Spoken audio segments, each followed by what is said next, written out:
Good evening, you're watching London Live News at 6 with Alicia Edwards. Coming up tonight, the PM declares she has confidence in the Chancellor following the decision to U-turn on the 45p tax rate. Just Stop Oil activists protest for a third day in the capital. We'll have more. We'll have an update on London's weather in the next 10 minutes, plus a campaign to protect children in sport has celebrity backing as the NSPCC calls on parents to ask sometimes difficult questions of organisations. And for the first time in a century, George Kaiser's epic play, The Coral, is back on stage here in the capital. All of that on the way before 7 o'clock, but first this evening, the Prime Minister is standing by the Chancellor after changing the plan to abolish the top rate of income tax for the highest earners in a huge U-turn today. Downing Street said Liz Truss continues to have confidence in Kwasi Kwarteng. The Chancellor acknowledged that their desire to borrow billions to axe the 45% tax rate on earnings of more than £150,000 had become a terrible distraction. Well, senior market analyst Craig Erlam has been explaining why they might have come to this decision. There's three reasons why the government has been forced into this U-turn. The first is the market reaction. The pound fell to a record low against the US dollar, government bond yields soared, and expectations for UK interest rates jumped as well. The next meeting, at one point last week, we were expecting a 200 basis points, so 2% rate hike from the Bank of England. And for context, the bank rate is currently at 2.25%, so that would represent an almost doubling of interest rates and put severe pressure on the UK economy over time. The second is the response in the public. There's been a lot of uproar in the public across the spectrum really towards these tax cutting plans, particularly that 45% tax cut, because it's deemed to not be necessary, not be economically beneficial, and very much favour the wealthy at a time when they couldn't offer any reassurances for those on benefits, for example. And then it's the pressure within its own party, and I think that was really the tipping point. The public pressure and the market pressure really compounded the pressure on individual MPs within the Conservative Party who were fearing for their own reputations. There we are, analyst Craig Erlam there. Some other stories from the capital today now. Wayne Couzens appeared at the Old Bailey but was not asked to enter pleas to charges of flashing amid the ongoing industrial action by barristers. The 49-year-old ex-Met police officer is accused of 2 counts of indecent exposure in 2020 and in 2015. The case was adjourned until the 1st of November when legal argument is due to take place. A 19-year-old found stabbed to death in North London has been identified. Kane Ontra-Zashim Moses was found with stab injuries after getting into a fight in Tottenham High Road in Haringey at around 5:30 on Friday evening. The force previously said there was evidence of a firearm being discharged. The activist group Just Stop Oil have declared Westminster as being in a state of non-violent civil resistance as the group continued protests for a third day in the capital. They blocked Waterloo Bridge this morning before moving to Trafalgar Square. London Live's Henry Thomas Aldridge has been telling me more. For a third day, the group Just Stop Oil were protesting here in the capital. On Saturday, they blocked Waterloo, Westminster, Lambeth and Vauxhall bridges with sit-down protests. And yesterday, there were 35 arrests. Here's a video of some of the arrests being made on Waterloo Bridge. But this morning, outside Downing Street, they read out a statement saying that they were finished with demonstrations, finished with marches, declaring Westminster a state of non-violent civil resistance. They then moved to block Waterloo Bridge, but they did move aside to allow an ambulance to pass, as you can see from this video here, contrary to what some people were saying online, but they did stop a lot of traffic for the surrounding area. They then moved on to Whitehall and then on to Trafalgar Square this afternoon, as we can see from this video here. They are clear that these protests over the weekend aren't just going to be the workings of Saturday and Sunday, and they're going to keep going until they get what they want. So what are they actually protesting for? Well, the demand they want to be met to stop this civil resistance is for no more new oil or gas in the UK.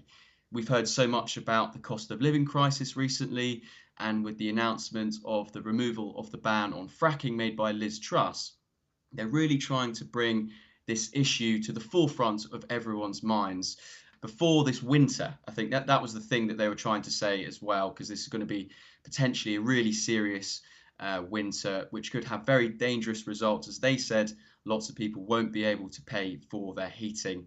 They aren't happy with the number 10's current solutions.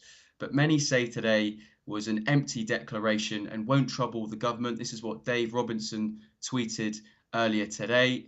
He said it won't trouble the government because they're all at the Tory party conference at the moment. So they'll have to keep protesting for the next days and weeks to see if they can do that and put serious pressure on Liz Truss. There we are, London Live's Henry Thomas Aldridge there with more on those protests in the capital. Now, London Air Ambulance is launching a fundraising appeal to replace its 2 helicopters. The charity said it needs to raise £15 million by 2024 to replace both aircraft, which are becoming increasingly difficult to maintain. The organisation gets 89% of its funding from public donations. Volunteers, staff and off-duty crew will be collecting donations on the streets of the capital tomorrow morning. Campaigners are trying to protect historic gas lamps across the West End. The London Gasketeers Group, which is backed by the GMB Union, are campaigning to save hundreds of the lamps. Westminster City Council has plans to convert 275 of them to electric power and has already changed 30 to LED power. The local authority claimed it was working on a solution which replicates the look and style of gas lamps, which are more environmentally friendly. And as part of Platinum Jubilee celebrations earlier this year, people were encouraged to plant trees. The initiative, called the Queen's Green Canopy, has now performed a tree gifting ceremony to a group of 20 London organisations and charities at the Royal Hospital in Chelsea. The King has now extended the scheme to give people a chance to plant trees in honour of the Queen. We absolutely deeply grateful for and feel very, very, very honoured to receive this and be part of the Green Canopy campaign. I mean, that's just the most amazing thing. And the fact that we're representing not just our stables and charity, but also our borough, Richmond Borough. So that is a great honour, isn't it? Absolutely fantastic. So the tree is going to be planted in the grounds of our mosque. We will find somewhere and we will hold a ceremony to do this, mainly because we want the whole community to be part of it. It's a community initiative. It's for Haringey, and so we want to do that, plant it there. More on that tree gifting ceremony from the Queen's Green Canopy today. Now, Deliveroo has opened its first shop on New Oxford Street. The delivery giant says it will mean London commuters can order groceries in store without having to shop and walk away with them in minutes. Well, the store will also deliver to local residents and offices. And Sir Ian McKellen is set to star in a panto this Christmas. Oh yes, he is. Mother Goose will be arriving in the capital in time for the festive season as part of a national tour. Comedian John Bishop and former Bake Off presenter and actor Mel Gedroych also star in the show, which is arriving at the Duke of York's Theatre on the 15th of December. He's a legend, isn't he? And so everybody involved in this production is raising the game a little bit because we're acting, we are with acting royalty. That's we all know that. So, from my point of view, that was a big attraction in doing it. Is but John, learn from him. John, supreme in what he does. So he's rather intrigued by what's it's like to act as opposed to stand there and be roughly himself talking to the audience. I, of course, have always wanted to be a stand-up comic because. Not because I can do it or think I could do it, but because I'm enthralled to people, anyone who can be brave enough to come out and just start speaking and risk falling flat on their face to entertain people. So I want to be a bit like him professionally, and John wants to be a little bit like me. That's sort of basically, isn't it? That's a good combination. So we'll learn from each other. I hope I'm going to learn from each other. Something to look forward to in the festive season. Right, let's take a quick look at the weather now before we head to a break. Staying mild overnight, dropping down to around 14 degrees and staying dry into rush hour tomorrow. Highs of 19 degrees during the day and staying mostly cloudy. Looking ahead to Wednesday, another cloudy day, highs of 18. Some chances of sunny spells to look forward to though on Thursday and staying in the high teens. Time for a break now, but don't go anywhere because coming up, could drones be the answer to battling air pollution in the capital? More on the way in the next 10 minutes.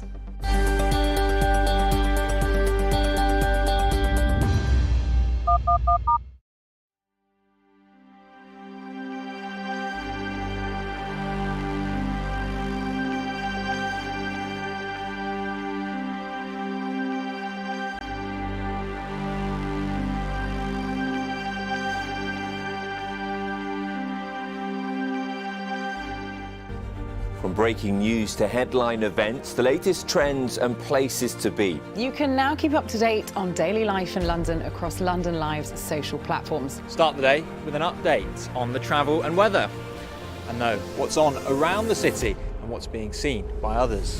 With stories from London Live's team of reporters and your videos of the news moments that matter. Minute by minute. That's London Live News on Twitter, Facebook, Instagram and more. Find us at London Live.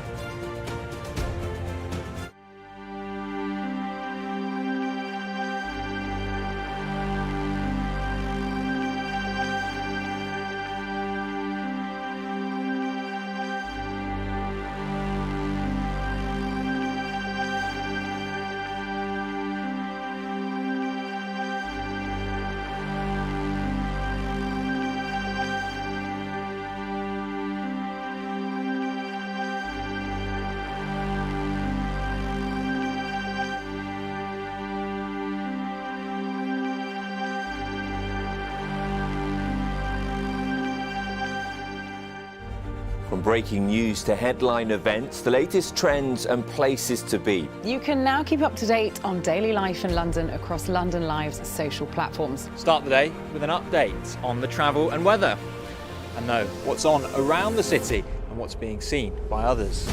With stories from London Live's team of reporters and your videos of the news moments that matter. Minute by minute. That's London Live News on Twitter, Facebook, Instagram and more. Find us at London Live.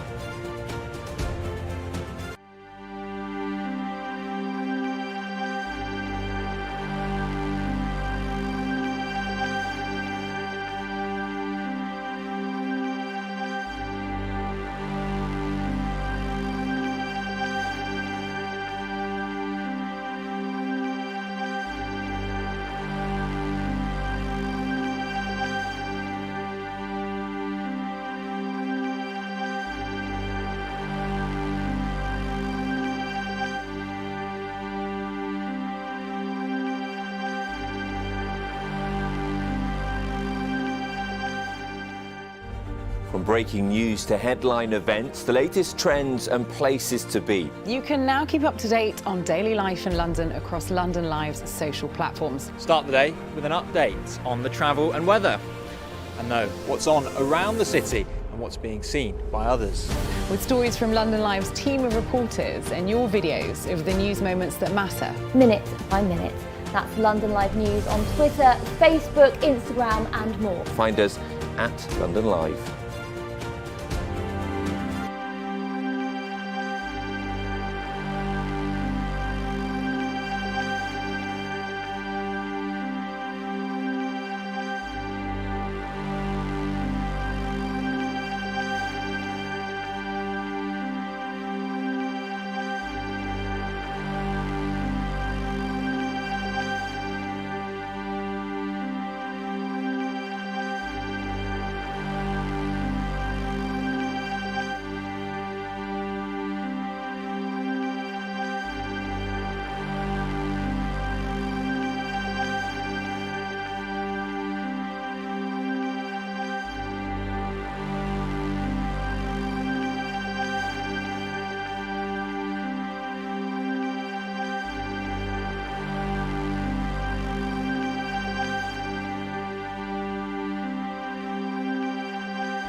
there, welcome back. Time now for a look at some other stories affecting Londoners today.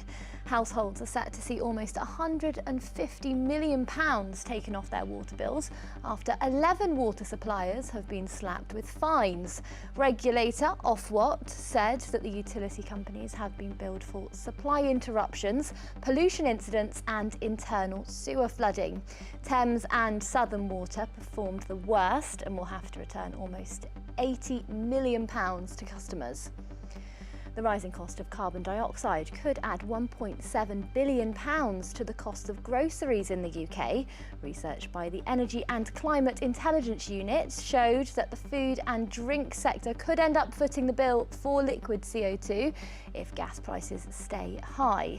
It's used in many sectors, but particularly in food and drink, including adding fizz to beer and soft drinks, and in the safe packaging of foods. And 1 in 2 workers say they're planning to look for a new job in response to the cost of a living crisis. A survey by CV Library of 2,300 adults in professional jobs found that more than 1 in 4 is already trying to get better paid work, while 1 in 10 said the state of the economy made them want to stay where they are. Now, as part of a campaign by the NSPCC to keep children safe in sport, a poll showed that more than a fifth of parents in London are not confident they could spot the signs if their child was suffering abuse at a sports club. The FA has joined the charity's call for parents in the capital to be aware of the risks and the things to look out for. Helen Westerman from the NSPCC has been explaining more. Well, I think it's about parents not asking the questions about things being put in place to keep their children safe. It might be that parents feel unable to ask the questions or not sure what questions to ask. We have seen over the past decade many famous and non-famous people coming forward to talk about their experiences of being abused in sport. And we want to make sure that parents feel confident and comfortable with the clubs and associations that our children are using week in, week out. What signs should parents be looking for, and what questions should they be asking of their children?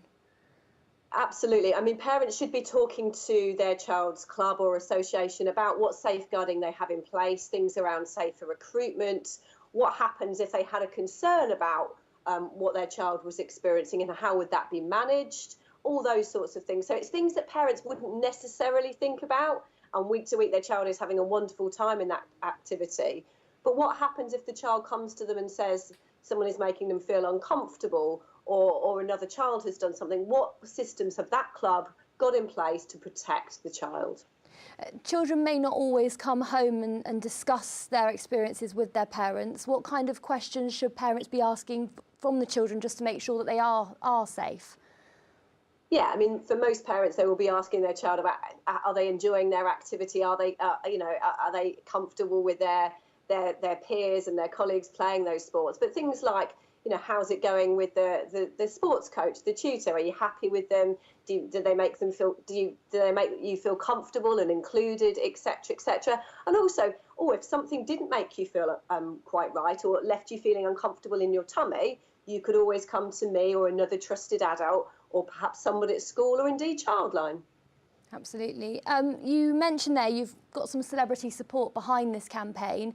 Who's got involved? So we've got Sir Bradley Wiggins, which we're really, really delighted. And obviously, Sir Bradley came forward and talked about his own experience of being abused by his coach.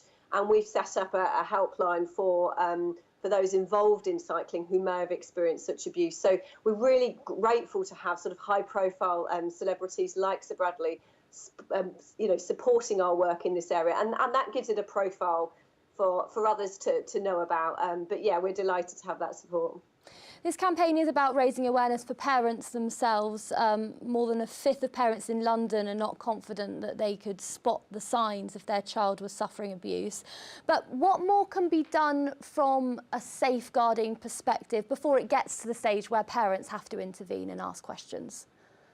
I mean, we have a child protection and sport unit here at the NSPCC that works with clubs and associations right across from football to cricket to golf to gymnastics, working with those agencies to have minimum standards of safeguarding put in place so that we can be confident as parents and carers that when our children are accessing those clubs and associations, they're set up in the right way, people are recruited in the right way. If safeguarding concerns are voiced, that they're looked into and investigated thoroughly. And that's what we want, an open culture of where a parent or carer doesn't feel comfortable, that the club or association listens to that parent or carer, doesn't try and put it under the carpet, but actually it gets investigated and that parent feels confident that their child is safe using that activity.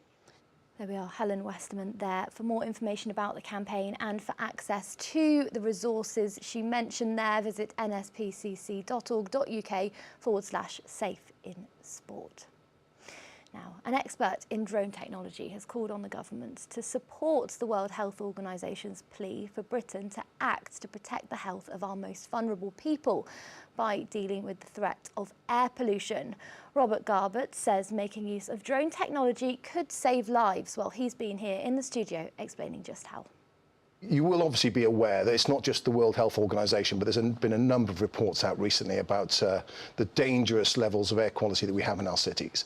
And I think if you think about moving cargo predominantly without it sitting in a truck on a road in traffic in central London, and you can stop it potentially, for example, first example, stop it outside London coming from the east when it's coming from Felixstowe, load that cargo onto an autonomous surface vessel, so sort of a barge I suppose, and then you can take it up the Thames using the river, virtually no emissions. You can then utilise cranes initially, but then later on we could use large autonomous unmanned air systems to deliver that cargo to brownfield sites or greenfield sites off the Thames, so key locations. So no requirement for additional infrastructure, completely limit the amount of trucks driving into the city. Of course, you'll still need to distribute it, so you'll still have vans and all those kind of things, but just massively cutting down the number of trucks. Another example is, I don't know if you're aware, but there's lots of cargo that arrives in airports such as Heathrow, and because they don't have the capacity to sort it there, it gets put onto trucks and it gets sent to Birmingham to get sorted to then sometimes come back to London. So we've got a huge problem in this country with the way our logistics systems work. And no real thought about how autonomous systems, large autonomous systems that can lift possibly half a ton in a few years' time will be lifting maybe a ton or 2 tons worth of weight in air. On the maritime, you can lift many, many tons. How that could assist us to reduce the amount of traffic in our cities, make Londoners very happy because there'll be a lot less traffic on the road, and just reduce those dangerous small particle emissions. Yeah, perhaps a different version of the drone technology that I think we all have in our heads when we think of drones. It is. It is a long way away from that. I think, if you say the word drone, people tend to go straight to the small spider-shaped flying thing. Yeah. But we are a million miles away from that. If you imagine a sort of a large barge that's autonomous, has no pilot on it, or maybe the first one does, but then you might have what sort of systems behind it following that with much more cargo on that can just navigate its way up the Thames. Eventually, of course, you'll have no pilots on at all, and then autonomous air systems delivering that out to key locations. So it's going to speed things up.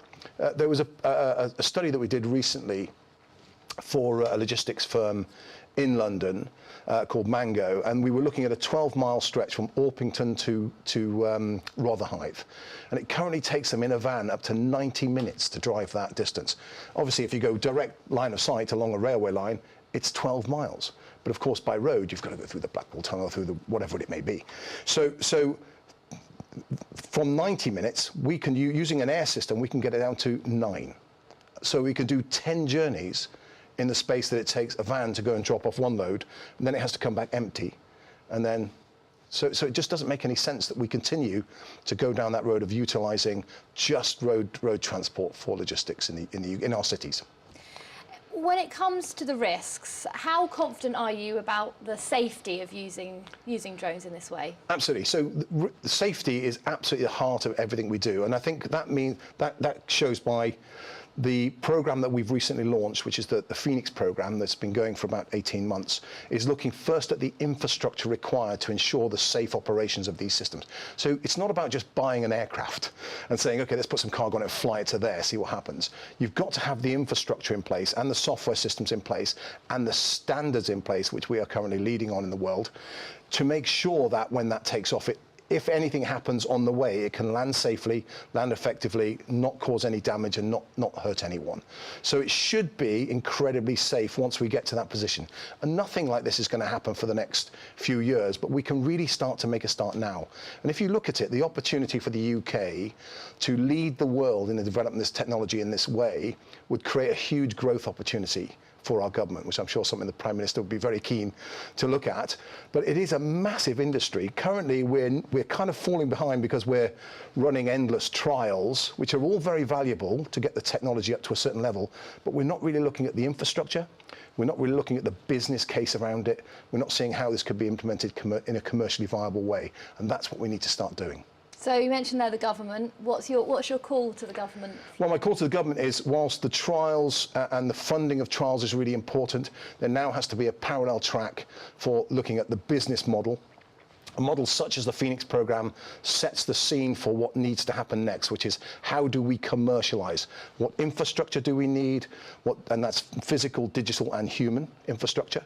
And we have projects that cover entire city regions, such as the Liverpool city region, looking at how we can implement this technology across the entire city region. And the great thing is we're not actually asking the government for money. We're just saying that we need their policy support and they should be focusing on it, because what industry now needs to do is take control of this, take ownership of it, make it commercially viable, but the government does need to help. There we are, Robert Garbett there in the studio a little earlier on with more on the potential benefits of drone technology. You're watching London Live News with Alicia Edwards. A reminder of our top story coming up after the break. Plus, as marathon fever has hit the capital, Londoners prepare for another race coming up this weekend.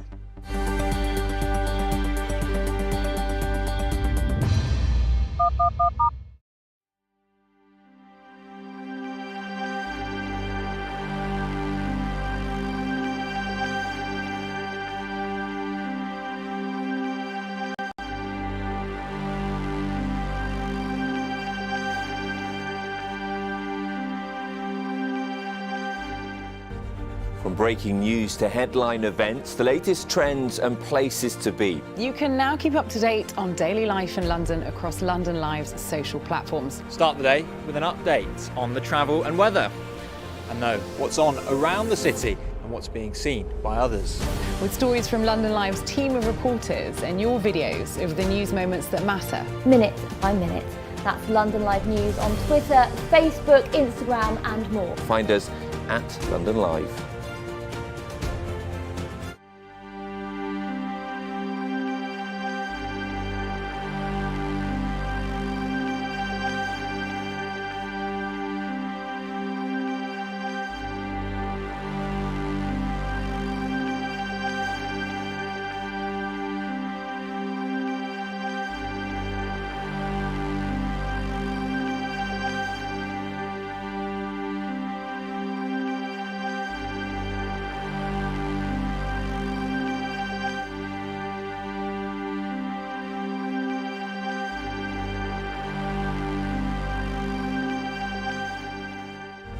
From breaking news to headline events, the latest trends and places to be. You can now keep up to date on daily life in London across London Live's social platforms. Start the day with an update on the travel and weather, and know what's on around the city and what's being seen by others.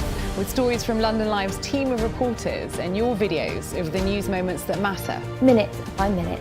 That's London Live News on Twitter, Facebook, Instagram and more. Find us at London Live.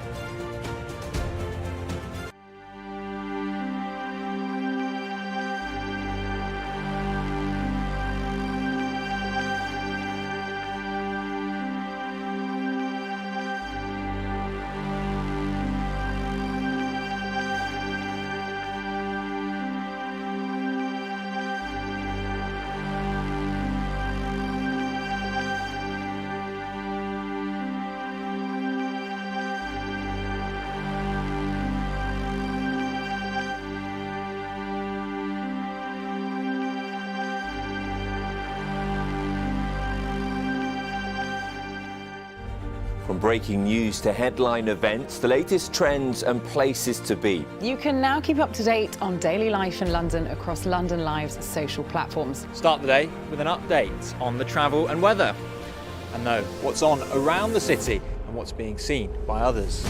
With stories from London Live's team of reporters and your videos of the news moments that matter. Minute by minute.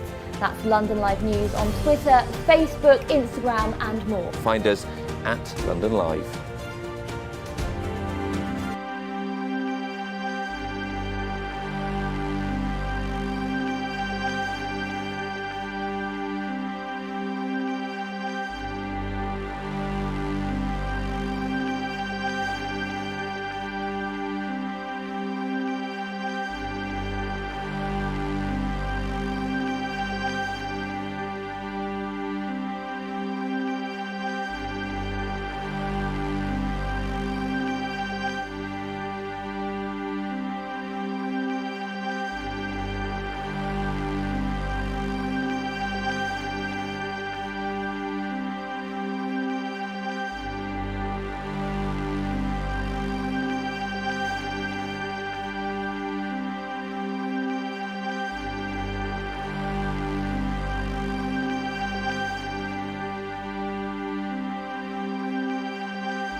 Hello there, welcome back. A reminder of our main story this evening. The Prime Minister is standing by the Chancellor after changing the plan to abolish the top rate of income tax for the highest earners in a huge U-turn today. Downing Street said Liz Truss continues to have confidence in Kwasi Kwarteng. The Chancellor acknowledged that their desire to borrow billions to axe the 45% rate on earnings of more than £150,000 had become a terrible distraction. We have great ideas. We have the same inspirational people. And I know we have the same determination. Our growth plan set out 10 days ago will ensure we focus relentlessly on economic growth, because we must face up to the fact that for too long our economy has not grown enough. The path ahead of us was one of slow, managed decline. But I refuse to accept that it is somehow Britain's destiny to fall back into middle league status, or that the tax burden reaching a 70-year high is somehow inevitable. It isn't, and it shouldn't be. We needed a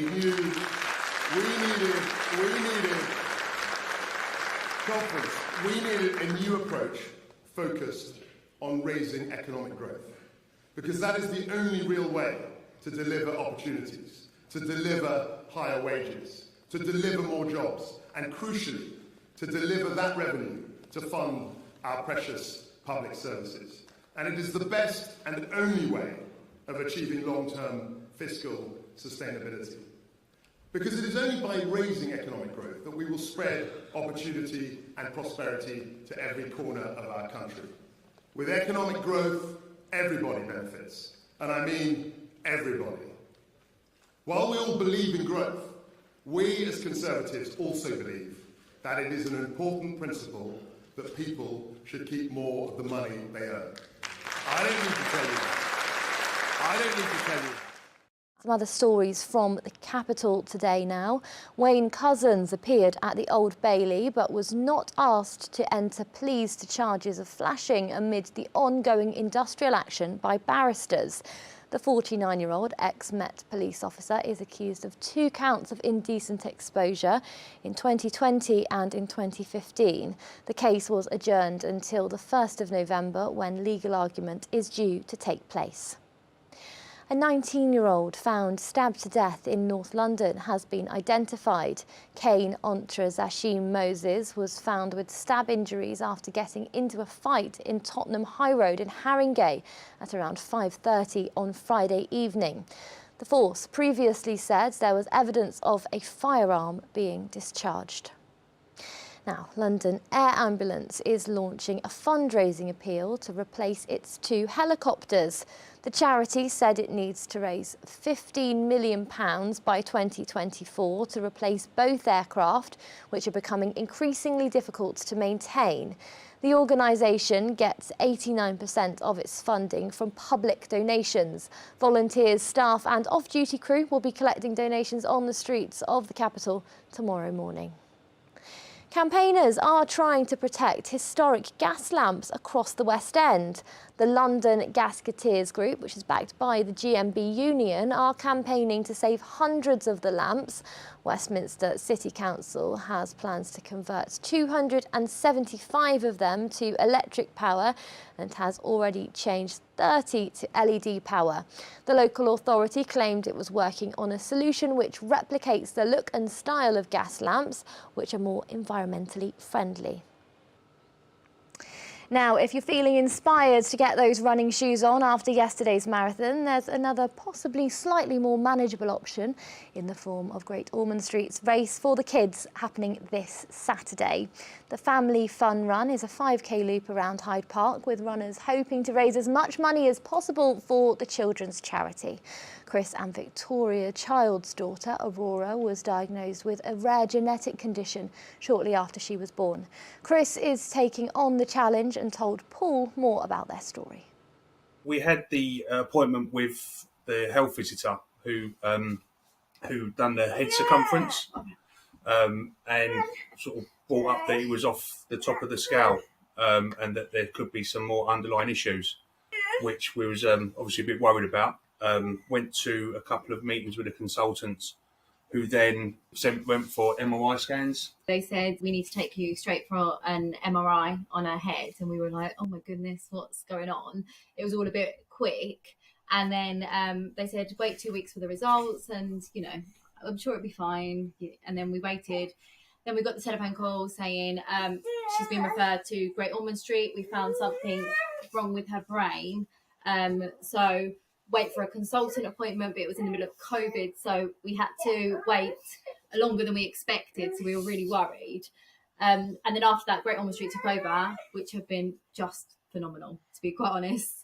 So we've had lots of appointments there, but they have been really helpful, and they've done the MRI, sent us there, and they said that, okay, yes, she's definitely got a brain condition, but I think there's a bigger problem, and we would like to do some more testing on her. So then obviously we were very worried about what could the next steps be, and he kind of said, we're going to do this test, but it doesn't really come back positive, and you know, try not to worry, we think it's just a genetic condition. And then he rang us on the way home and said that we need to pull over, we've got some bad news. He wouldn't tell me over the hands-free, and he said that this genetic condition called P10 has come back, that she has it. And then it was just like another rush of appointments and things like that. So it's been a bit of a roller coaster year, to be quite honest. I mean, going through all this as well during COVID, that must have added to a lot of the stress and the difficulties with this. It's been difficult. Chris hasn't been allowed to the MRIs, the appointments. So I had to try and remember all the information to relay to my husband, that was really difficult. And then asking Chris what questions he wanted to ask, and then having to ring the consultant to see what was going on. So we did find the COVID situation was very, very difficult. But we actually had a neurology appointment at Great Ormond Street, and he was amazed with her progress this last year. He actually called her a little miracle because he was so impressed that she's walking and talking, which at the beginning he was like, I really don't have high hopes because we really don't know what's going to happen and things like that. So he was amazed that she is the cheeky little monster she is, to be quite honest. Obviously, it's a world-renowned hospital anyway, so it's out there in everyone's thoughts anyway. But with what they've done for Aurora and basically the condition was diagnosed really quickly, so we've had a lot of sort of feedback from them, and they've helped us through that journey. And seeing that I could possibly raise a bit of money to show thanks, really, because there's not really a lot you can do other than say thanks and do things like this to sort of show your appreciation. Finally, how's the fundraising going, and are you ready for the race? The fundraising is going well, but as for I'm trying to I want to sort of hit some sort of times that I've got in my head, but yeah, it's hard because not being in lockdown and everything, you don't really do much exercise. Won't do much exercise, to be honest. And now it's but it's looking forward to it, to be honest. And obviously Victoria and the family will be there as well. So be hopefully finishing the race with Aurora. There we are. Well, if you'd like to take part in Great Ormond Street's Race for the Kids, you can sign up at gosh.org/RBC Race for the Kids. It's time for a break now, but don't go anywhere, because coming up...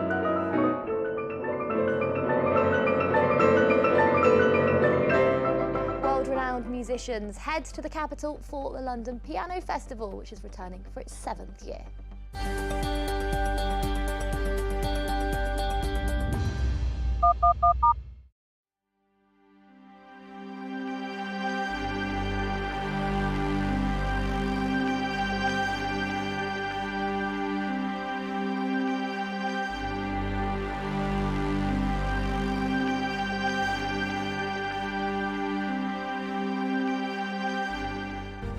From breaking news to headline events, the latest trends and places to be. You can now keep up to date on daily life in London across London Live's social platforms. Start the day with an update on the travel and weather, and know what's on around the city and what's being seen by others.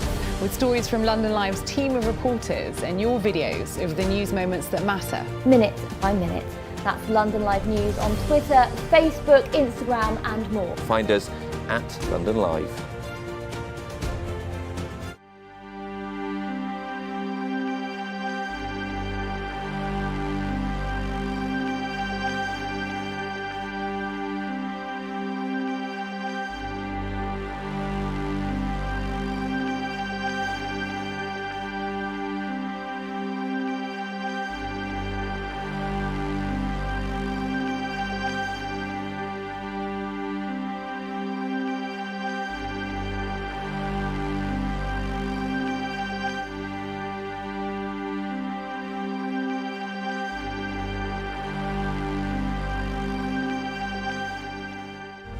From breaking news to headline events, the latest trends and places to be. You can now keep up to date on daily life in London across London Live's social platforms. Start the day with an update on the travel and weather, and know what's on around the city and what's being seen by others.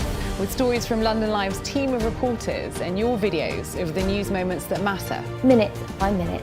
That's London Live News on Twitter, Facebook, Instagram and more. Find us at London Live.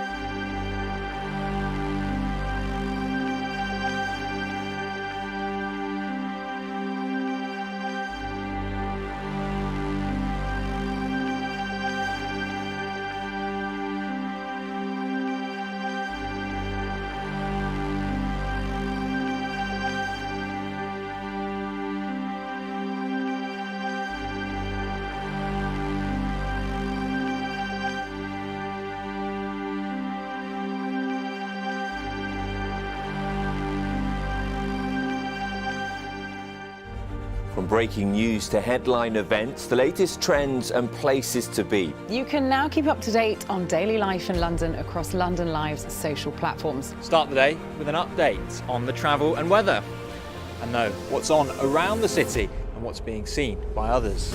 With stories from London Live's team of reporters and your videos of the news moments that matter. Minute by minute. That's London Live News on Twitter, Facebook, Instagram and more. Find us at London Live.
Hello there, welcome back. You're watching London Live News at 6.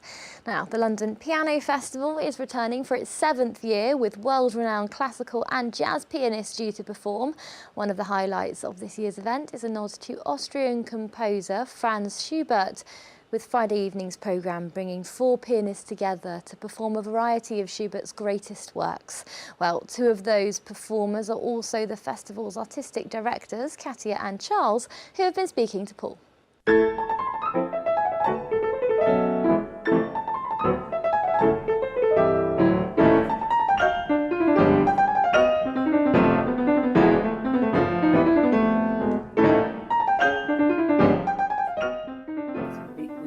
Friends many years, and we wanted to create a special event together, and we thought that piano festival is something which would work really beautifully in King's Place.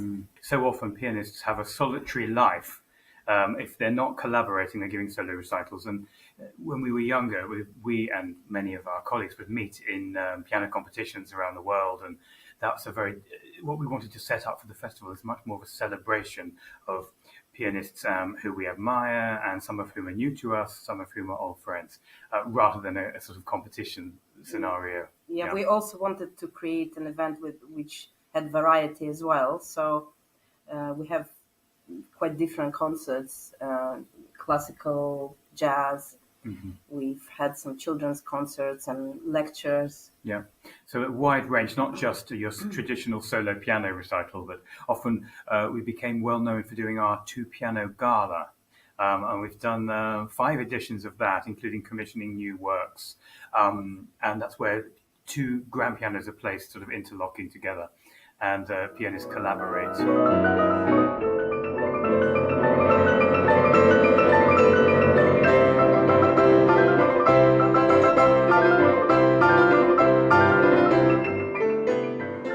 Our festival has taken different shapes, yes, throughout because of various circumstances. To start with, yes, we had a 3-day event, and it was mainly in the first festival UK-based artists, and a lot of them our friends, so that's how it started. And then it started to get a little bit bigger.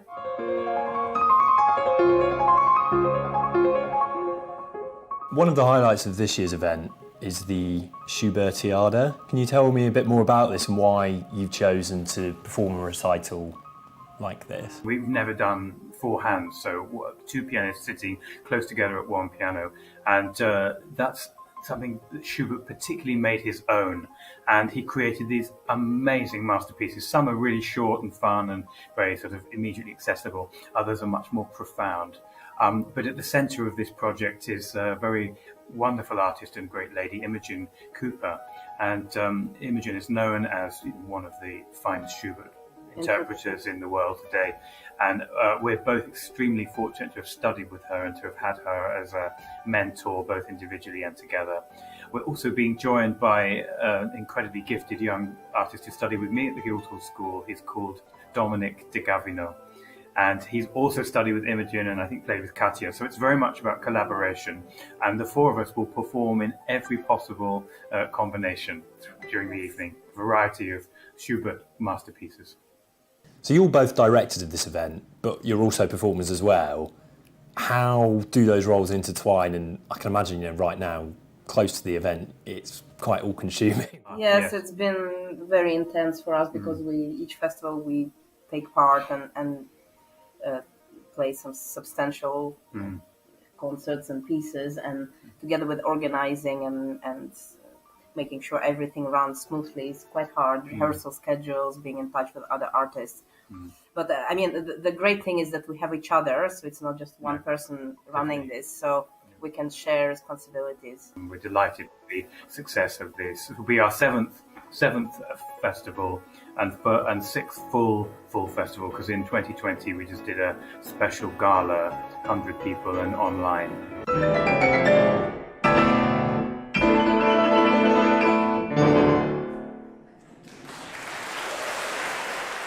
There we go, the London Piano Festival is taking place from Thursday until Sunday this week at King's Place. Now, A look at what's on stage, and a new play is exploring a tricky family dynamic. The story follows a millionaire father trying to get as wealthy as possible and his 2 children who feel disgusted by his obsession with money and ruthless exploitation of the poor. This is the first time in 100 years that The Coral is being staged in the capital. It was written by German playwright George Kaiser just after the First World War, and Tanya has been speaking to the show's director. I think most people will not be familiar with the play because it's a very old play that has never been performed in the UK in the last century. So I'm sure people won't have seen it before, which is really exciting, and it's one of the reasons why I wanted to stage it in the first place. It was written in 1917 by a German writer called Georg Kaiser.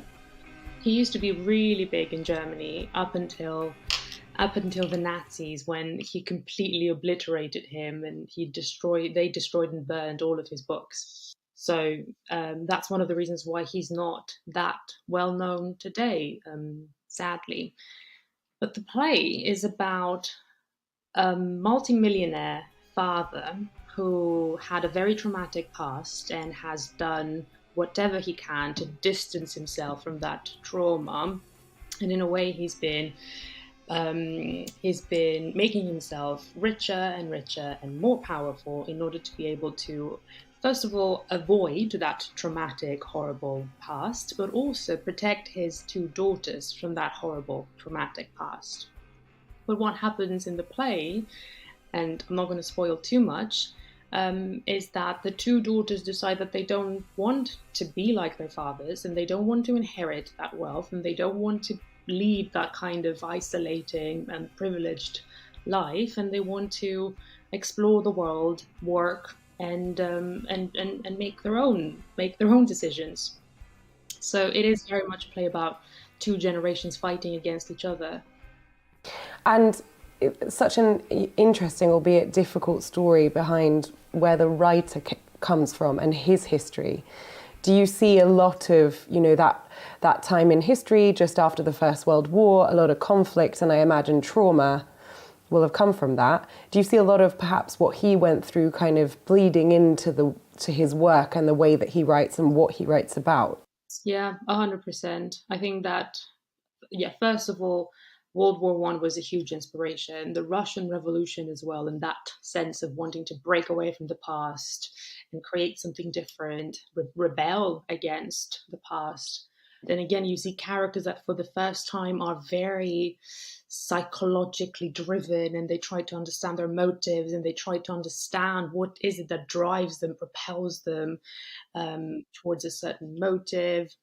So it was a really interesting time for Kaiser to be writing and to be living, and all of this exists in the play in a very subtle way, but also you can feel the very rich historical, socio-political context, and it's really exciting to be revisiting that 100 years later, and be also exploring how we haven't changed that much in 100 years. Yeah. If you think about, the different sort of genres and types of theatre that are available on the West End or off the West End, we think about our sort of Wickeds and the Lion Kings, and it's these huge visual displays. And it's very sort of visually engaging. As a director, how did you approach this story? Because it sounds like it's very, very psychological, a lot about the thought processes and what's going on in people's heads, perhaps not, the sort of colourful scene that you might see in other shows. We are performing in one of London's most intimate spaces, the Finborough, which is a beautiful, beautiful space, and it's been uncovering all these hidden gems for the past many decades.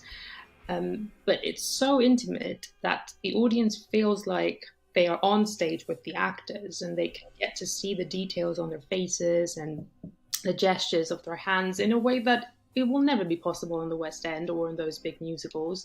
We're also exploring, so at the time Kaiser was writing in Germany, there was this huge movement called Expressionism, which was really big also in visual arts, in cinema, and in theatre, which is really great because Expressionism also means that you get to express all these emotions in a way that is out there, rather than trying to become introvert and to try and hide them or bottle them in. So what's great about these characters is that yes, they feel a lot of things, they have a lot of thoughts, they go through a very complex emotional journey, but they also get to express, and they get to show that in a way which is very physical.